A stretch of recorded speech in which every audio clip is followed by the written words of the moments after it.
Dan yang terakhir ialah bagi kalau tuan-puan emas dah menjadikan keuangan tuan-puan lebih baik, tuan-puan boleh consider jadi dealer.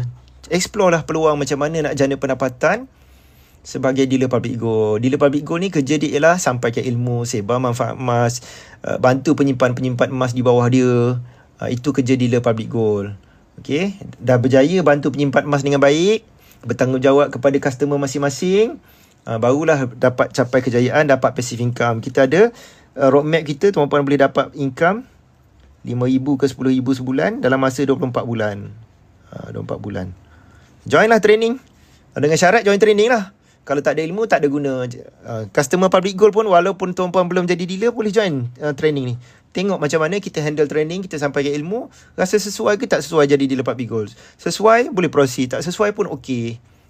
Boleh join. Kalau rasa tak sesuai, tak naklah jadi dealer, boleh join kempen sebar manfaat emas. Nak sebarkan manfaat emas tapi tak nak jadi dealer. Kempen sebar manfaat emas ni kita bagi peluang tuan-puan refer penyimpan ahli keluarga, kawan-kawan yang nak simpan emas kepada dealer public gold yang terlatih. Macam saya, customer saya bawah saya lah. Kalau tuan-puan di bawah dealer lain lah.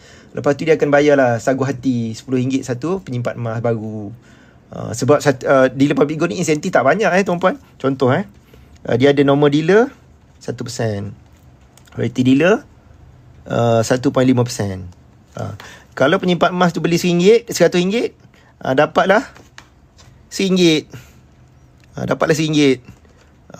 Tapi kalau tuan-puan join kempen sebar manfaat emas ni, dealer public gold tu akan bayar sagu hati RM10 terus. Okey. Tapi kerja dealer public gold ni banyak dapat 1% ni. RM100 ni banyak tuan-puan. Kena datang training, kena up to date dengan SOP, masalah customer dia yang kena settle, dia kena bantu tolong follow up dengan public gold.